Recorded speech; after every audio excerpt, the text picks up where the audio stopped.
he has a couple of human moments, if you know what I mean. A couple of times when he acts like he really is a human.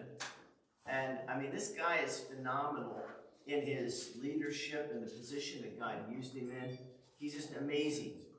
But there are times when Moses succumbs to anger. Can you relate to that? I know that none of you get angry ever. And I know my wife especially never gets angry ever with me. Because I'm perfect.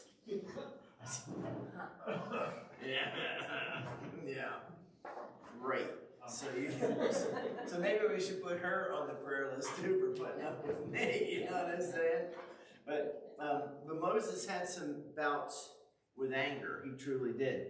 And like James 3 talks about the tongue, you know, anger in a man seems to be really hard to tame or subdue. I don't know how you guys work with anger. If you've mastered it, good for you. Bless you. I mean it. I really do mean it.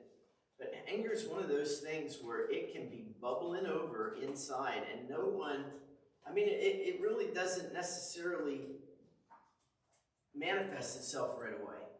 It's sort of like that slow boil that goes on inside, you know?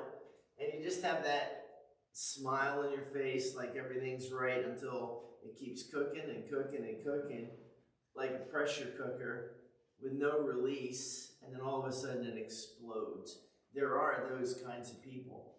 And Moses, I think, manifests some of that in his life. So I'd like to sort of look at it. The psychological community analyzes the emotional dynamics of anger. They do it all the time. And typically, in the day and age we live in, they are making excuses and giving passes. Let me ask you this. So something really, really bad happens in our culture, and there are protests and there are activities that are unbecoming. What does the overwhelming voice of our society say? Well, they were just angry. They were just the victim. And that's not. They're venting. Yeah, they're venting. They're venting. Can I encourage you to do something? Can I encourage you to say that when actions happen, there are, in fact, results. There are things that follow. There are consequences. Absolutely. There are consequences. And parents, if you understand this and can drive that into your children at an early age, it will serve them very, very well for the rest of their life. I don't think God is being a big bully when he says, Hebrews 12, whom he loves, he chastens. He scourges every son in whom he's pleased. And if you go without scourging, you're an illegitimate child. That's not the strongest language in the Bible. No, there should be some consequences to wrong actions. And we ought to follow that pattern. Our society has just so gone away from it. And we have terms like helicopter moms that won't let their little kitties away from them, and and they hover over them, with our roots back in Maryland for so long, when who was it? Freddie Gray, was that the one that kicked up everything in Maryland and Baltimore? He was a drug dealer. He had a record, and he got killed. He died on the way to the police station. And it was sad that he did, but I can still hear the voices crying out that he was he was a good kid, he was a good this, good that. He was where he wasn't supposed to be. He was doing what he wasn't supposed to do, and because of that, in a series of events, he ended up dead. Consequences, and I'm thoroughly convinced that there are some well-meaning people out there with some really stupid ways of dealing with life. And it's not real. And they're covering up so much of what is real that they're a detriment to their own children. They're trying to save their children. They're casting them right into hell because they won't deal real. They won't show consequences. And they're more friends than parents. You know what I'm saying? Don't fall into that. God knows what he's talking about in Proverbs when he tells parents, you know, that they should instruct their children, and there should be a consequence for wrong actions. I hope every one of you kids in here, young people in here, have gotten your bottom warmed when you did stuff wrong. I hope so. I hope your mom and dad love you enough that they did that. And I hope every time you did something wrong, they caught you. And they gave you consequences.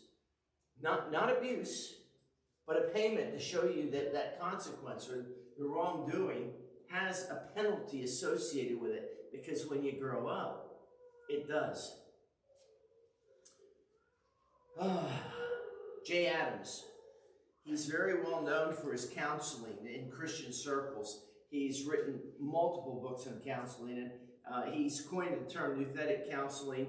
Most of conservative Christianity embraces his techniques. I would be one of those. Jay Adams has given us useful direction on dealing with anger from a biblical perspective. I think that there is a little pamphlet in our bookstore, and if it isn't there, it should be, how to deal with anger. And it's like, it's a trifold, you know, and it's like 6 little columns of reading. You ought to read it. You ought to read it because it is absolutely well done. And it shows how to deal. It shows when anger comes, circumstances surrounding it, and circumstances surrounding the way we deal with it. It's a very well-written piece of paper. Moses shows us some of this work and how it works itself out in real life situations, and never, ever without a cause.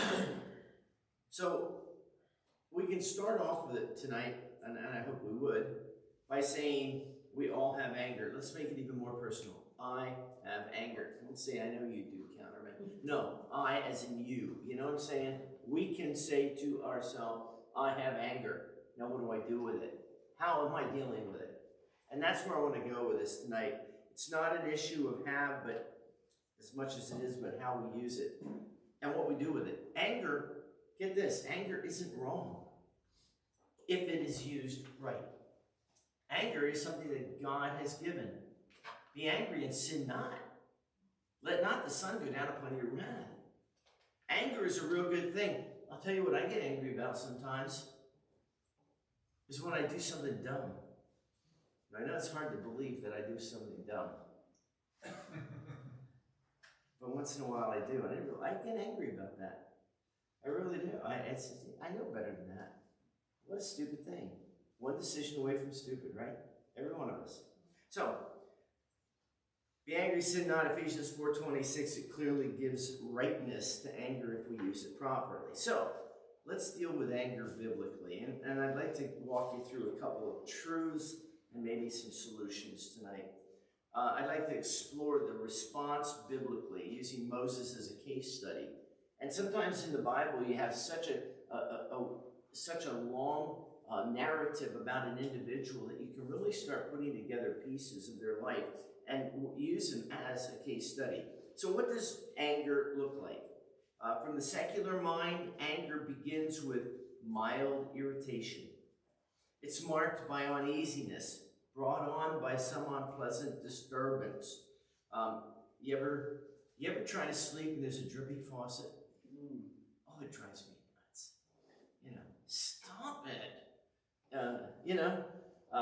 We sleep in hotels a lot when we travel, and each of the hotel rooms have their little air conditioner heater things, and sometimes they really are good and they're really quiet, but sometimes they get old and the fan gets a little off balance. The fan comes on and it rattles, and it's like, I'm trying to sleep. How about a traffic jam? You guys like those? I don't know. How about we're in a group of noisy children and reining them into a house, a small house or a tight room for a program or a Sunday school or tight quarters with not enough room to have a good control. Perhaps going without enough resources, losing one's patience, being stressed out because you don't have enough sleep. mild irritation. But then it can lead to indignation. And this is a reaction to something that seems unfair or unreasonable. And again, God says, be angry and sin not. And we ought to be, well, I'll get to the resolve in a little bit, but we ought to be constantly looking at how God is using the circumstances we find ourselves in. James 1, count it all joy when you fall into diverse tribulations or temptations, the idea of circumstances or trials, knowing that the trying of your faith works patience. Sometimes it seems unfair and unreasonable. Expressed sometimes in violence.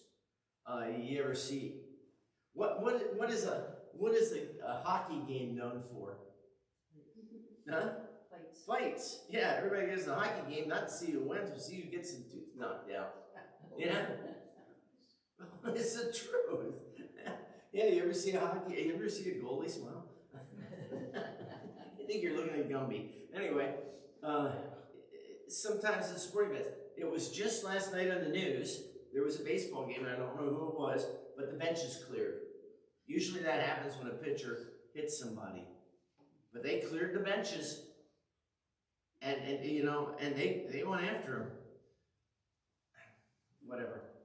Bottles thrown onto the field. Fans of the one team physically accosted. Fans of another. That happens. And it stems from what one believes is a bad call by an umpire or a loss when there should have been a game. The Iowa gals lost their basketball game, and it was attributed in part to very, very poor officiating. You know, and living in Iowa for a while now, I strongly believe there were some emotions that were reflected in that. Well, it goes from this idea of indignation to the idea of violence, or I should have said mild tribulation, indignation, to next level is wrath. And it's a condition that's said to never go unexpressed. When anger reaches this level, there's a strong desire to avenge, to fight back, to hold to or defend, and you don't hold back, you just let it go. These are wrong ways of dealing with circumstances. Perhaps you've seen much of what happened in some of these highly flammable activities of misbehavior that results in perhaps a premature death, or not a premeditated, but an accidental death. And it's a shame, but it doesn't mean that you burn down half of Minneapolis. You know? After wrath is fury. It's the fourth level of uncontrolled anger. This introduces violence. Loss of control is common. Some say even a temporary loss of sanity. It's unresolved domestic conflicts. Often they lead to fury. And then the final stage is rage. Rage is the most dangerous form of anger. It can so overcome a person that it can inspire acts of brutal violence, sometimes performed without conscious awareness. I am thankful that I, to the best of my knowledge, I don't believe I've ever gotten there. I don't believe I've ever been that angry, that I've been unaware of what I'm doing, you know? Anger, most certainly anger, has its roots in misbehavior that starts with something very, very simple. Let me ask you a couple of you to get to look up in your Bible a couple verses. Kenzie, would you look up Proverbs 21:24? Olivia, would you look up Proverbs 14:17? Joe, would you look up Proverbs 18:6? Kennedy, whatever your name is. Would you look up Hebrews 12:15? Yeah. And we'll get to Exodus 2 in just a moment. But anger most certainly is sourced in different areas or different avenues of life. The first one is pride. Cassie, would you read Proverbs 21:24? Proud and haughty scorner is his name, who dealeth in proud wrath. Proud and haughty scorner, huh?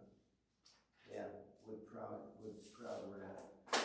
What about jealousy with Saul and David? Remember that? When David was minding his own business, serving Saul, but he was serving him to such a degree that the women were singing praises of David over Saul, and Saul gets mad. And Saul sets out to kill him. Remember one time David was playing a harp and Saul was so mad at him he threw his javelin? Jealousy. And then contentiousness. Proverbs 14:17. He that is soon angry dealeth foolishly, and a man of wicked devices is hated. Soon angry deals foolishly. Short-fused, the mark of a fool. Because you end up doing things you shouldn't do. What about Proverbs 18:6? A fool's lips enter into contention, and his mouth calleth for strokes. A fool's mouth is his destruction, and his lips are the snare of his soul. Yeah. It makes us do and say things that we live to regret. We get argumentative. We get bitter. Hebrews 12:15. Kennedy? Looking diligently lest any man fail of the grace of God, lest any root of bitterness spring up trouble you, and thereby make you defiled. This root of bitterness that it talks about. And it's an interesting concept, this root of bitterness. It goes deep down. You don't even see it. It's buried. It's in the ground. It's in our very being. But it's there. And it nourishes all of the bitterness that comes out of it. It nourishes all the fruit that comes from that plant.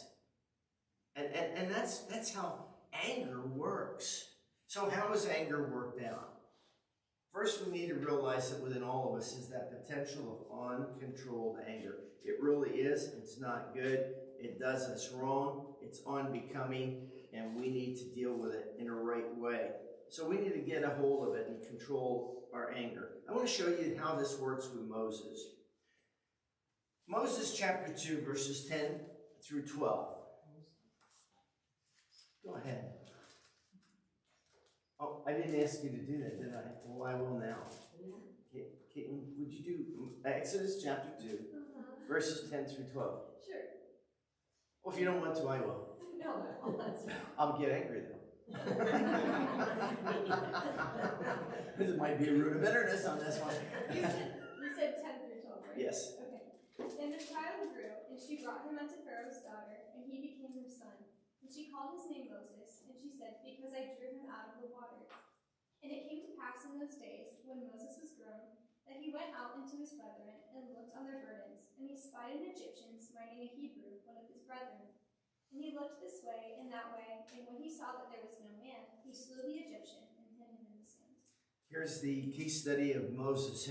And I don't know that he went out to look to kill somebody, but he saw something so unfair, and he lost control. He really does. It knows that indignation turned to fury. He killed the taskmaster Egyptian. In Acts 7 that we find that Moses was a man of learning, but this couldn't bridle fury. It's not how smart you are. It's how you've learned to control yourself. Let me take a break here. You know, I said in the beginning, parents, teach your kids that actions have consequences. Teach your kids. Learn it yourself. Make it a mantra in your home. Actions have consequences. Now, if they're good actions, they're good consequences. That's a wonderful thing. But if they're bad actions, there is going to be hurt. There is going to be trouble. And this is exactly what we find with Moses. In Acts chapter 7, we find that even though he had intellectual abilities, probably one of the smartest men in the world, he couldn't bridle his fury. Here's what it says, Acts 7:23, and when he was full 40 years old, it came into his heart to visit his brethren, the children of Israel. And seeing one of them suffer wrong, he defended him and avenged him that was oppressed and smote the Egyptian. So it gives us a little more insight as to what, Caitlin was saying. So we need to understand that this can come up real quick. And if we don't exercise ourselves in controlling anger, we can do some very, very bad things. Destructive anger. When Moses was coming off of the mountain with the Ten Commandments, you remember that? They're written by the very hand of God, and he saw and he reacted. Exodus 35:15. Could you do 35:15 and 16, please, Jeremy? Sure.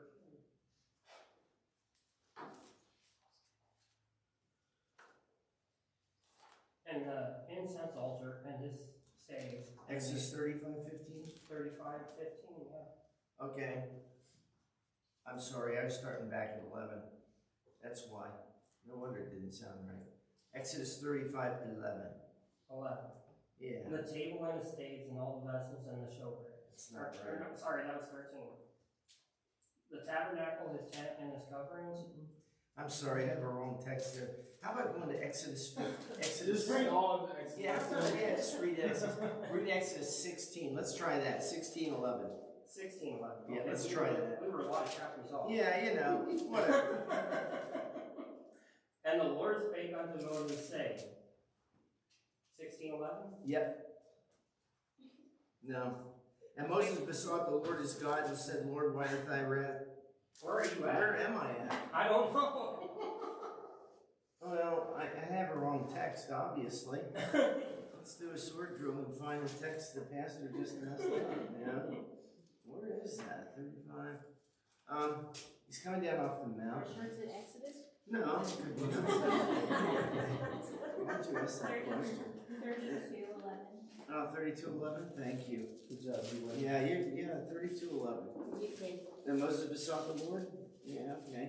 Verse 32. How about I get it right? Okay. Well, anyway. Oh, 19, yeah, he breaks the tab. Yeah, that's where we're at. 19, 32, Yeah. 19. Yeah. Yeah. There we go. Okay.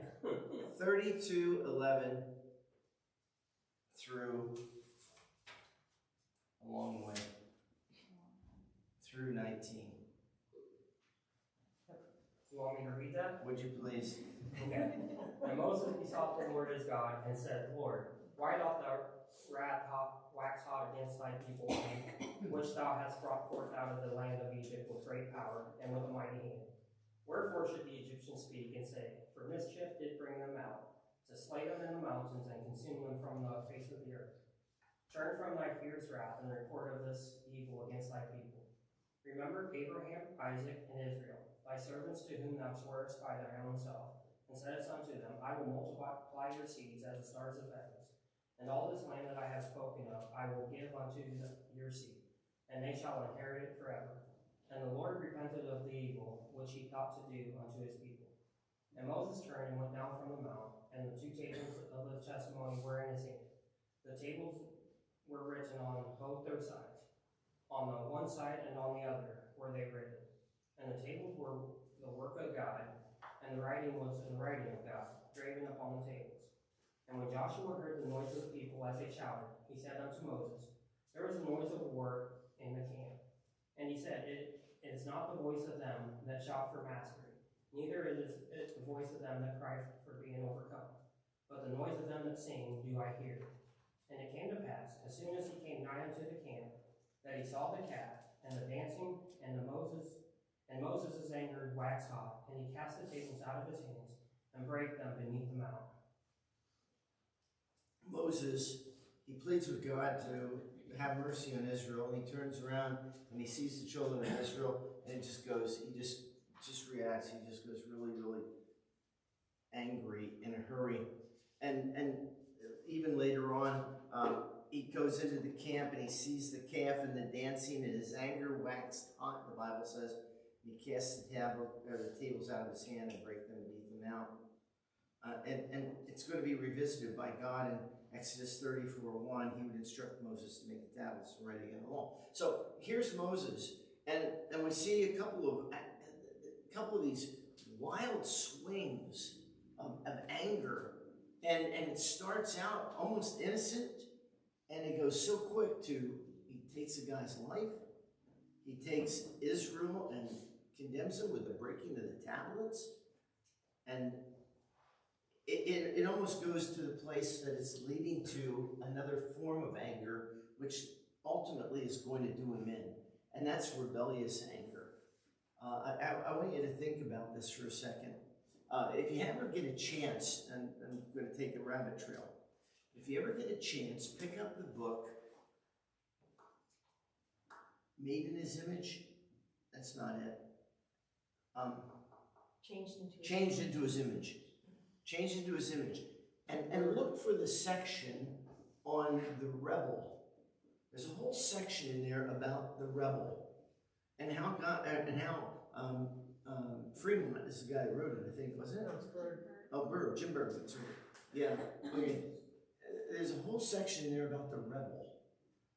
And it's very interesting. Sometimes you see a rebel and they're outright, I mean, they do everything. So if everybody's wearing their hair close to their head, they'll wear their hair out.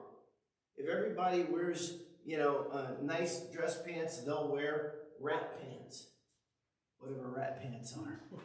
If everybody's clean shaven, they'll be the ones with, they'll look like Duck Dynasty on steroids. I mean, they're rebellious. You can see it in everything they do. They're ornery people. Well, Berg identifies these, and he goes through and identifies several kinds. This outward rebellion is very easy to see. You know the most dangerous ones are those that are the, what does he call them? Compliant rebels, yeah. They're the compliant rebels. This is where the person does everything they're supposed to, and inside they're raging. And they're hard to detect. They're hard to figure out. Parents, especially with kids, watch out so that your children don't become these compliant rebels. You want them compliant, at the least compliant, better submitted. What's the difference between compliant and submitted? The heart. Well, the heart is most certainly it. What do you think? Ryder, what do you think is the difference between compliant and submissive? Yeah.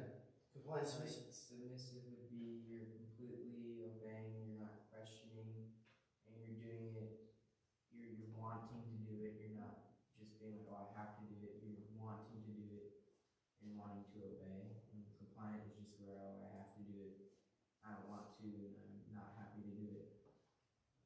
That's a very good answer. That's a very right answer. Yeah, yeah. I think we see this played out when the child is not in the parent's view, like at school. Like sometimes parents find out their child has been so bad at school, or there was just that man that shot up the bank. The mom called the police or whatever and said, this doesn't sound, my child, he said something this morning, it doesn't seem like anything he would ever do. He's just such a good kid. So here he had been compliant, but here when he wasn't with her, it was a different scenario. Yeah. Or sometimes when kids leave home, they've been at church, they've been singing specials, and they've been wonderful, and then they get older, they leave home, they're at college, and all of a sudden they go right into the world, and the parents are like, what happened? They said they were saved. They acted like they were saved. They obeyed all the time. And who do the parents blame when that happens? Because there is blame that goes out. Who do they blame? Themselves. I'm sorry? Them friends, God? Very rarely do they blame themselves. Very rarely do they. Rarely. But they usually say it's their friends, or it's that they've been swayed by somebody. Can you leave here tonight with one truth? Inside of us all is a very, very wicked person. Inside of us all is a very, very wicked person. We are wicked to the bone. We're born that way. But we don't have to stay that way, and we don't have to live that way, and we don't have to be compliant. Our place in Christ allows us to be submitted to Him, because what we do is good for us when we are submitted to the way of God, to the will of the Lord. It's very important. Moses, he lost it.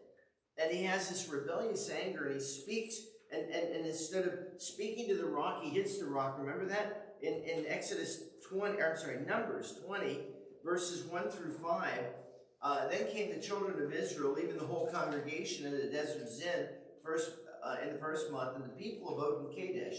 And Miriam died there and was buried there, and there was no water for the congregation. They gathered themselves together against Moses and against Aaron. The people chode with Moses and spake, saying, Would God that we had died when our brother died before the Lord. And why have you brought up the congregation of the Lord into this wilderness, that we and our cattle should die here? And wherefore have you made us to come up out of Egypt to bring us into this evil place? Is it no place for seed or figs or vines or pomegranates? Neither is there any water to drink. And it's the same tired refrain.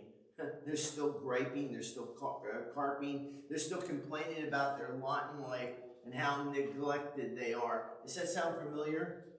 I hear it all the time. How miserable, abused, pitiful, unfair it is. And then verses 6 through 12. Moses and Aaron went from the presence of the assembly to the door of the tabernacle of the congregation. They fell on their face before the glory of the Lord and appeared unto them. The Lord spake unto Moses, Take the rod and gather thou the assembly together, thou and Aaron thy brother, and speak ye unto the rock before their eyes, and it shall give forth his water. And thou shalt bring forth to them water out of the rock. So thou shalt give the congregation and their beasts drink.